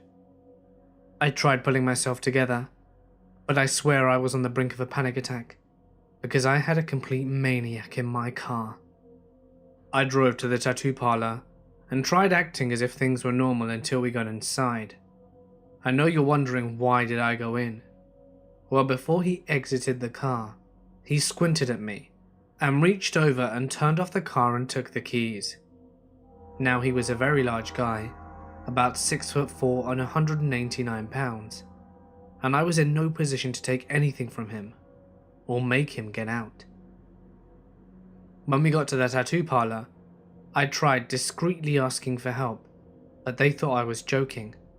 They seemed to be friends with him and were blocking my path to the door, and I couldn't help but think I was going to die there. They demanded I sit down, so I did. While sitting and contemplating how I got there, I heard what sounded like scaffolding. So I stood up to look, and I saw John, and he looked absolutely insane. He was wielding a crazy-looking hunting knife. Once everyone was backed against the wall, he made a mad dash for me, screaming, "This'll teach you for cheating, you crazy bitch." I was bewildered. I couldn't scream or move. One of the tattoo artists tackled him just before he got to me, and he threw me the keys and told me to get out. I didn't need to be told again. I unlocked the door and ran for my life, and I drove out of there like I was auditioning for Fast and Furious. When I rounded the corner, I was pulled over, and when the cop came up to my window, I burst into tears and told him what happened. Apparently John was a well-known psycho in that town. The cop comforted me as best he could, and escorted me to the police station to make a report. He told me to change my number, which I did, and to delete my social media. I didn't exactly listen. I thought the change in number would be enough, and when I arrived home, I told my friend what happened, and she said I should have been able to tell he was crazy from the picture. Clearly she has no understanding of mental illness. Pictures don't do it justice, and long story short, we're not friends anymore. A few months had passed and I thought everything would go back to normal, but I was receiving calls from a strange number, and eventually found out it was John. He started leaving voice messages saying he missed me and that he wanted to get married. I have no clue how he got my number, and he also made fake accounts attempting to follow me on social media. The cops say that he would actually have to do something to me to have them monitor my house or take him to a mental hospital. This restraining order is only a piece of paper, and I'm losing sleep. A few years ago, my brother-in-law bought another apartment complex in Florida. He owns a few apartment complexes in West Palm Beach and Miami. So when he told me he bought another one and wanted me to manage it, I figured, why the hell not? I had just graduated college with my degree and planned to go out and get a master's, so I figured I could manage his place and do graduate school. When he booked my flight to Orlando, I was stoked. Hell yes, I love Disney and I dreamed about buying a year pass and checking out all the neat parks. Then when I got there, we drove out to Orlando and I had a bad feeling. He bought the apartment in a town called Leesburg. It's only about an hour from Orlando. It's if a biker town and a retirement community had a baby. I was a little disappointed that I was an hour from Orlando, with its nightlife and clubs and whatnot. I made it work though and soon started to settle into life managing the small apartment complex. I had my own one-bedroom apartment in the corner, and then there were 10 other tenants. Most were older folks, snowbirds and retirees that spent their days golfing and swimming in the pool we had. There were 2 military families, one with small kids, and then there was Andy. Andy was an enormous man. I'm a pretty big guy, 6 foot and around 250 pounds, and he was at least 6'6" and 400 plus pounds. He walked with a cane and had long black hair which he put into a ponytail. He worked from home, or so he said, but rumour was that he was on disability after a horrific work accident. I didn't really care though. He paid his rent on time and he was quiet and kept to himself. I was only in his place once when his AC cut out, and to my surprise, found out that he was pretty neat. No food containers or pizza boxes or beer cans, etc. I expected a big guy like him to have things laid out. Things in our complex were pretty good for the next year, until one night in November. It was raining like it always does in Florida, and it was about midnight when someone rang my doorbell. I looked out and saw one of my tenants, Joseph. Joe was one of my retirees who retired to Florida to, in his words, play golf and drink beer. Normally he was all smiles and jokes, but that night his face was pale and he looked frightened. "I hate to bother you, Sam, but something isn't right with Andy," he said. I put my jacket on and followed him to his apartment, since Andy was his neighbour. He put his finger to his lip and motioned for me to listen. I put my ear up to the door and heard Andy fighting with someone. It sounded like whoever he was fighting with was also throwing things. I was taken aback, as he never had a guest over since the year I'd known him and that he'd lived there. So I knocked, and I heard him stomp over to the door and open it. Normally, he was very well dressed, put together, and like I said, he wasn't a messy guy, but he answered it in a t-shirt that had grease stains.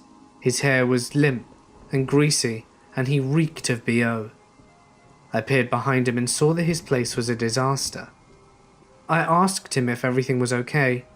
He was irritated and told me that it was and pretty much shut the door in my face. I sent Joe back to his place and told him to let me know if he heard anything else, and went to bed. The next morning, I decided to pay Andy a visit to see if he was okay, and I went to his place and knocked. No answer. So I decided I would try again later. But I got busy doing other things and then forgot all about it. So December rolls around, and I am in starting to get the monthly rent checks. But there's none from Andy. That got me a bit worried as he was always on time with his checks. So I knocked on his door. Nothing. I knocked again and I heard the guy grunting and moaning. Now, I should have called the police first, but I didn't. I opened the door with my keyring and was hit with the foulest smell ever. It smelled like shit, piss, vomit and BO rolled into one nasty smell. The walls were streaked with what I could assume was shit, and the place was trashed. I started to call Andy whilst dialing 911, and I heard the moaning from the back room. What I saw that day, I can never unsee. I sometimes still get flashbacks. Andy was naked and laying on the floor of his room on some dirty clothes. He was covered in his own shit and piss, and there was piles of vomit on the carpet. But what was worse is that he was covered in bites. Human bites all over his arms and legs, and they were starting to smell with infection. He was also bleeding from his rectum, and I wondered who attacked him. Was it the woman we heard him fighting with? I didn't get my answer until a few days later. He had to be rushed to the hospital and was fighting for his life in the ICU. The doctors spoke to his sister, who turned out to be his medical guardian. And things slowly came into place. Turns out Andy did that to himself. He suffered from multiple mental disorders. He stopped taking his meds the month before November. There was no other person that night.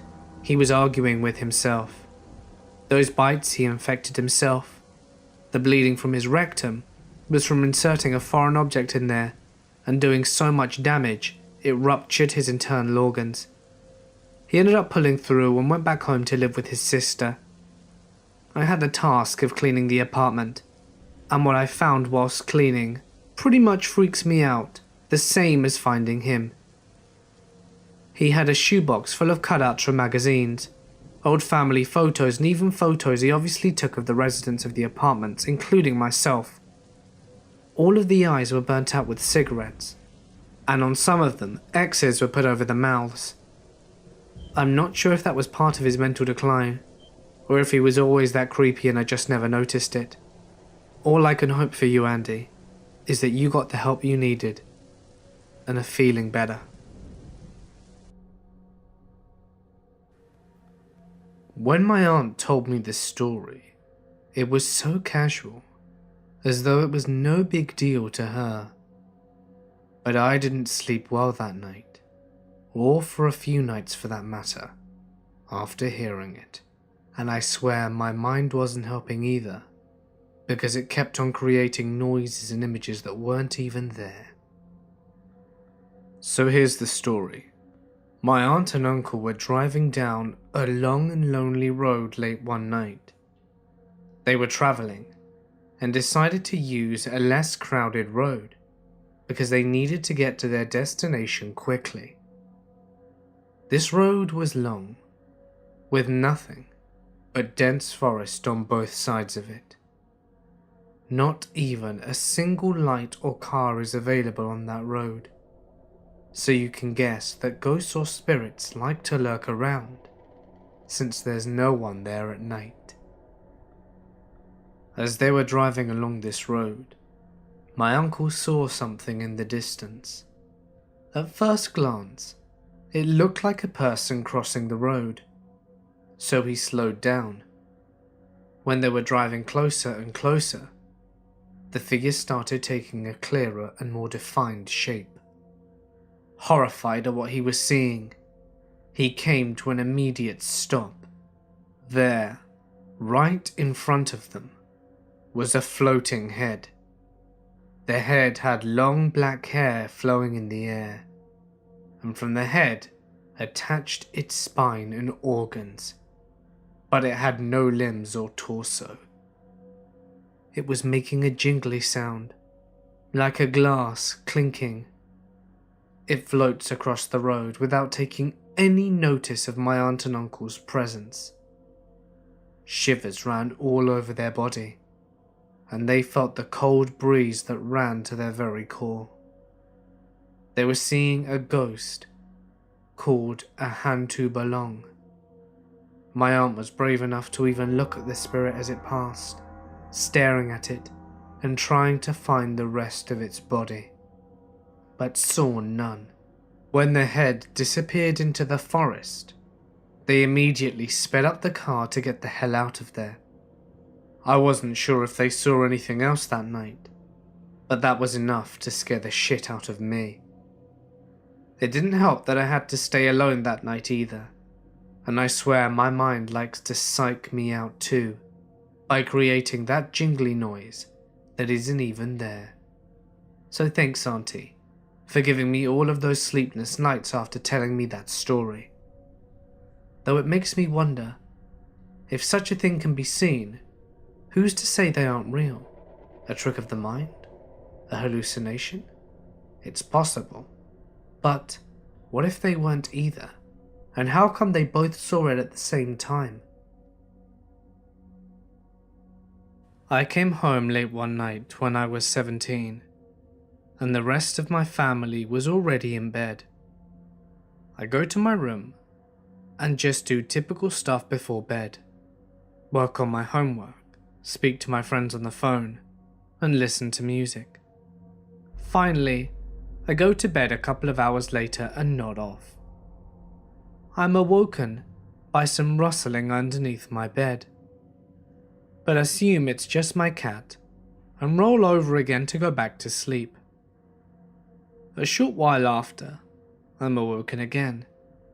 I lay there perfectly still and quiet and listened to the noise. This was when I realized that the noise was coming from an animal much larger than any damn cat. Since I lived near the woods, my imagination started running wild. Was it a rabid raccoon? A sinister skunk? A crazed coyote? It took me about 5 minutes to work up the courage to peek under the bed and try and figure out what I was dealing with. I slowly rolled over and glanced down through the small gap between my mattress and my bed frame and saw the scariest thing I've ever seen. It was a hair-covered arm of a man. My heart started racing, and I felt like either vomiting or pooping my pants.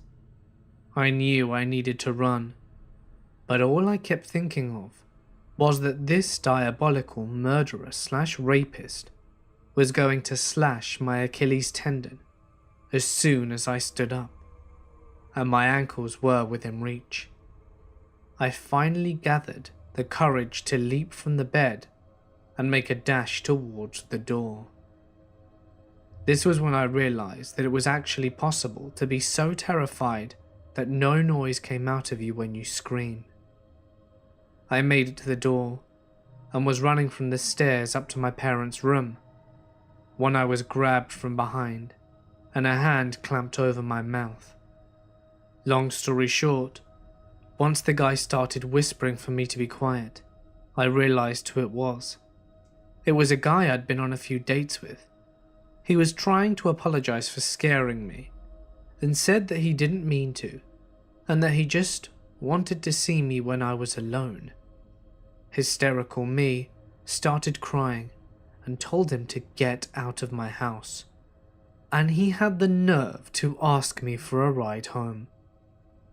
A couple of lessons were learned. My parents sleep like the dead and are not even woken up when their child is near murdered in the basement, and sneaking into a girl's house and hiding under a girl's bed is not an acceptable way to learn more about her. Also, I may be just too nice and understanding. I think I probably should have called the cops on this guy, but instead, I told him just to leave me alone and not talk to me anymore because my parents told me that he seemed like a nice boy who just made a bad judgment call. However, this incident still haunts me years later.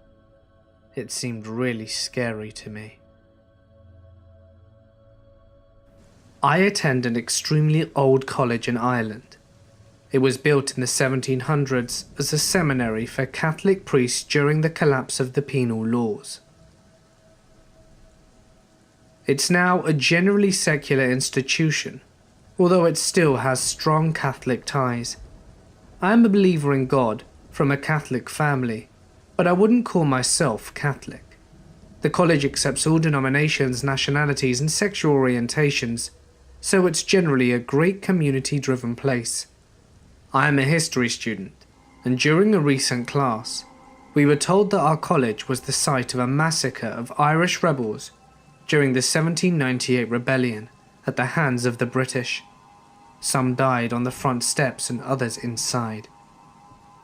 I need to explain that I am an idiot, and I wanted to see if I could communicate with the spirits, which is both insensitive and plain dumb. But anyway, I did it and experienced the worst fright of my life. The way the college is laid out, when you enter, the dining rooms, library, and majority of lecture halls, student union buildings, and mediation areas are all located either straight ahead or to the right.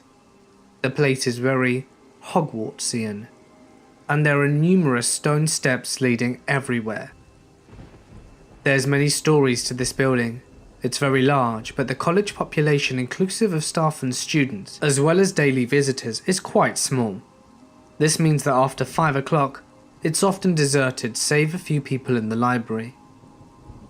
The main entrance to the corridor leading to the old entrance hall is where the current chaplain and college president lives. In this hall is a gigantic old portrait that spans nearly the entire wall, and a set of stone steps leading up several floors.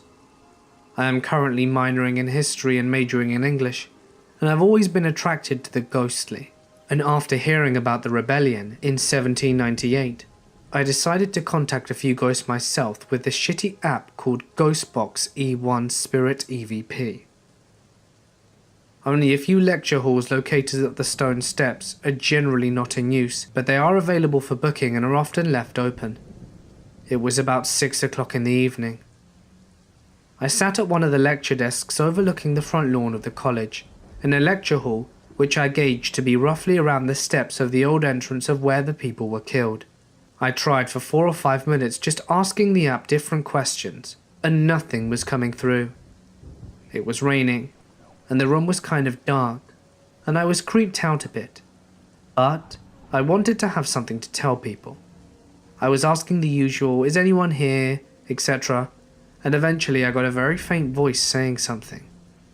I listened again, and it said something along the lines of "Imithe dia" 3 or 4 times, and for anyone who doesn't speak Irish, "Imithe dia" means God is gone. I was creeped out.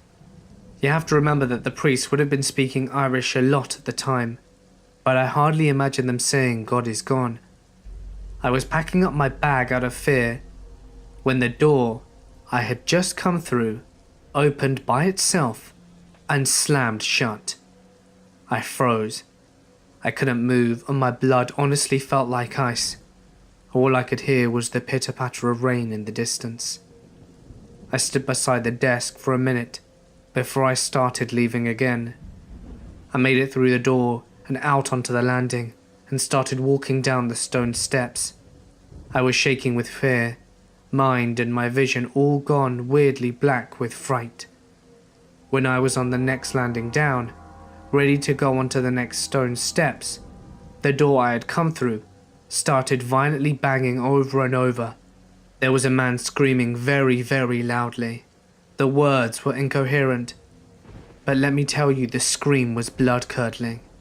My blood subsequently went cold, and I don't know exactly how to describe it, but the door, a massively heavy door, continued to slam until I reached the main entrance. I could hear it through the halls, and I was bawling crying at this point, and shaking so bad I could hardly walk. I ran out the doors and onto the street, and I went and bought a Pepsi and sat down until my bus arrived. I haven't been able to sleep ever since, not properly anyway. This was a week or 2 ago, towards the end of the college year, and the exams were over, so at least I didn't have those to worry about. I'm not really sure what I experienced. In truth, it has left me utterly terrified. I'm rueful that I ever tried getting involved with spirits in the first place. I hope I didn't disturb anything, and hope that we can both mutually be left in peace. My cousin was alone in the kitchen, washing the glasses after the guests had left. It was around 8 or 9 p.m. at the time. While she was washing, she heard some odd noises coming from outside. They sounded like a shriek. Since her family lives in a house by the mountains, with nothing but forests covering every inch of it, she shrugged it off as the sound of animals in the forest. But then she heard it again, a shriek, almost like a laughter, right before the sound of a tree rustling. Not long after, there was the sound of a firecracker exploding a couple of times. Just as soon as she heard the firecracker, she heard the sound of another awful shriek, followed by trees rustling again. She thought that it could be kids playing outside, so she just ignored it. A few minutes passed, and there was a knock on the door. The neighbors came over and told them to pray for protection that night. When they asked about it, they said that they saw a female ghost known as a Pontiac. The neighbors said they heard noises coming from the coconut trees in their compound, and when they went to check it out, they saw the ghost clinging onto the tree, prying open a coconut. They scared it away using firecrackers, and it jumped down into the forest. My cousin didn't sleep well that night. She refused to sleep alone in her room, and slept with her sister for a few nights after that. Now, you may not know what a Pontianak is. They are basically a Southeast Asian version of vampires, only that this one doesn't suck blood, change into a bat, or sleep during the day. Instead, they would sometimes take the form of beautiful young women, and would always carry a single flower that would have a powerful and good smell. The reason why is because they themselves smelt like rotten meat. Their true forms are long black tangly hair with a large white cloth that drags on the ground as they walk. They are also extremely pale with red blood eyes and are said to laugh in a very high-pitched tone. It is said that the Pontianaks are spirits of pregnant women who died before they were able to give birth, which is why there are stories here of women who are about to give birth, seeing them lurk around, seeing them just a few days before going into labor. So, if you're going to give birth, be careful if you see a beautiful woman in old traditional clothing with a single flower in their hair. You may never know what they'll do to your baby. For what it's worth, I stayed the night with a friend during high school. Me, him, and another dude were drinking some beers in this house, and the house was getting ready to be demolished. The only items left in the house were OJ's whole bedroom. He grew up in the house and hated to leave, and wanted to make it to the last second. So we're all here drinking and bullshitting in his room. The TV was on, but we weren't paying it much attention. Anywho, we all decided to go to the living room and put a couple of sledgehammers through the walls for shits and giggles. We all walked out of the room, and the TV immediately turned off. I noticed it immediately and it spooked me, so I asked OJ about it. And he, without missing a beat, goes, "Oh yeah, that's just George." I look at him deadpan as hell. He didn't even try to explain. I asked him who in the ever-loving hell was George.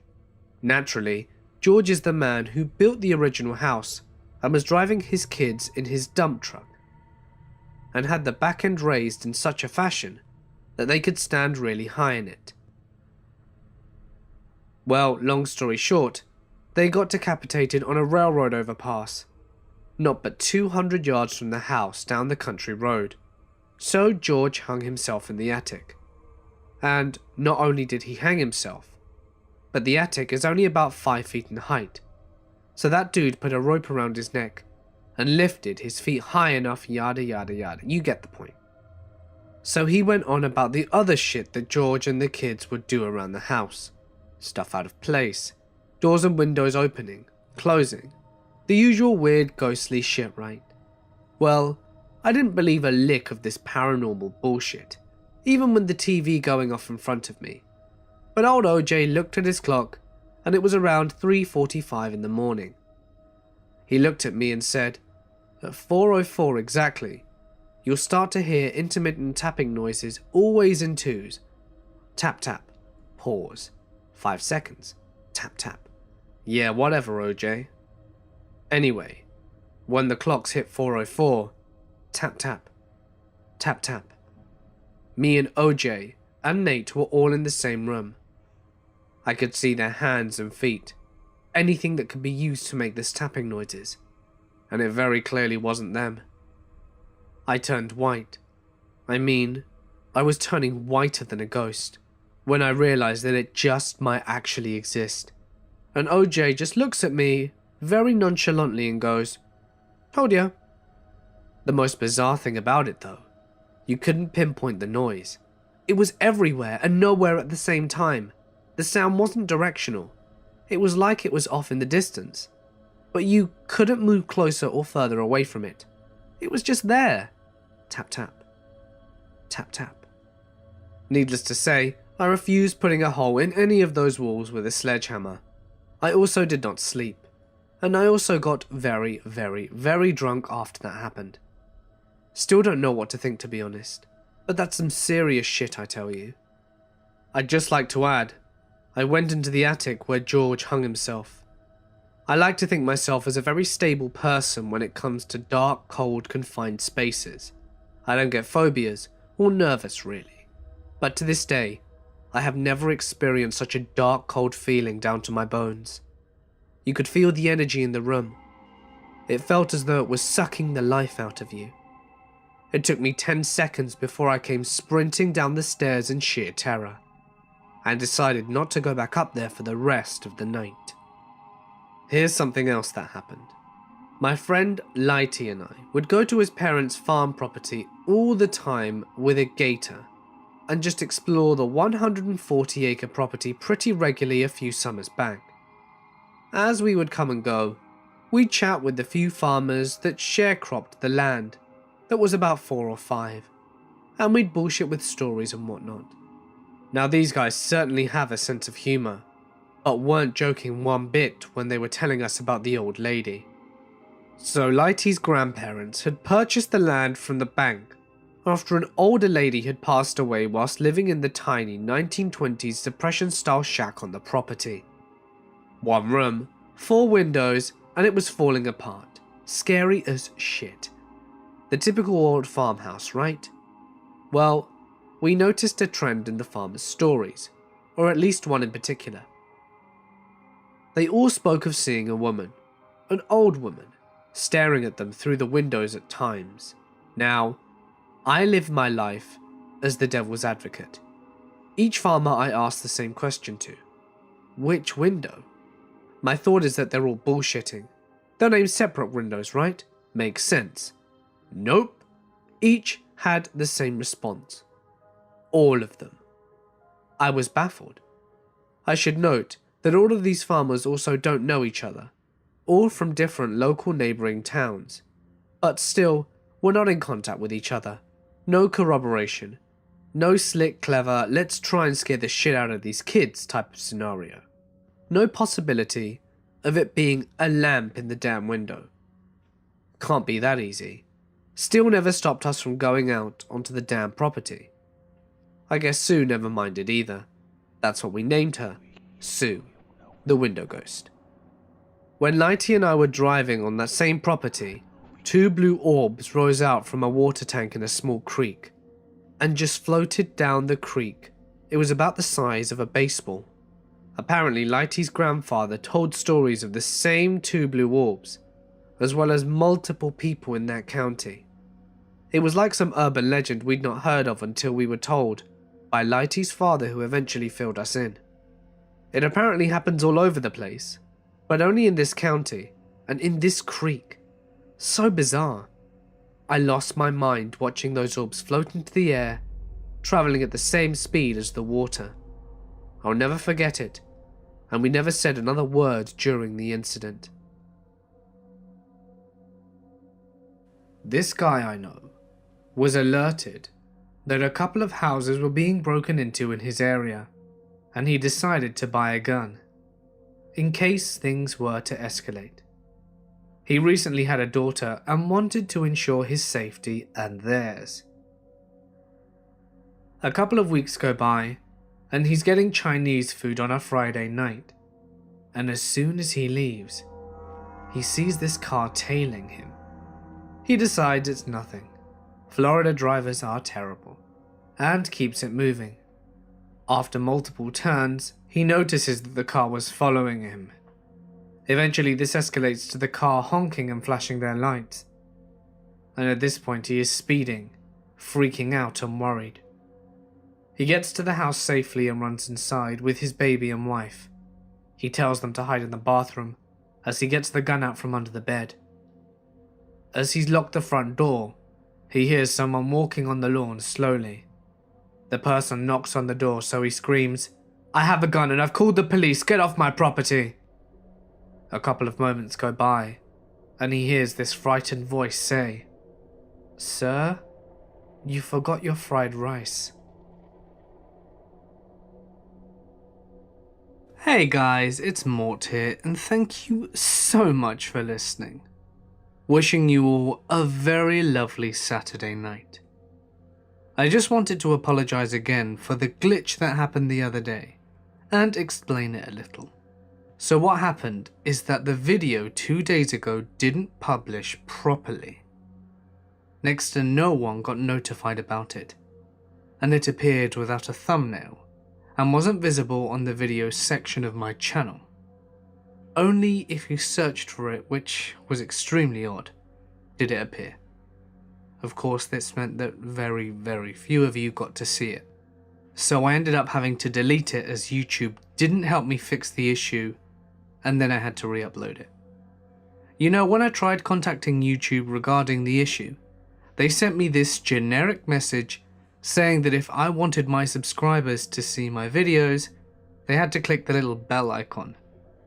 I was just really disappointed that no one actually listened to what I had to say, or bothered investigating the issue further.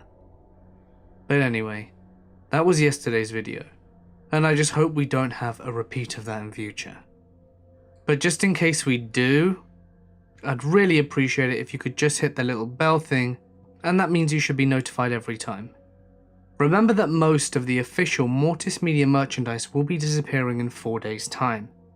So get in there quickly if there's something you've been wanting for a while. If you'd like me to read your story on my channel, feel free to send it to my email or share it to my Reddit, which is of course in the description.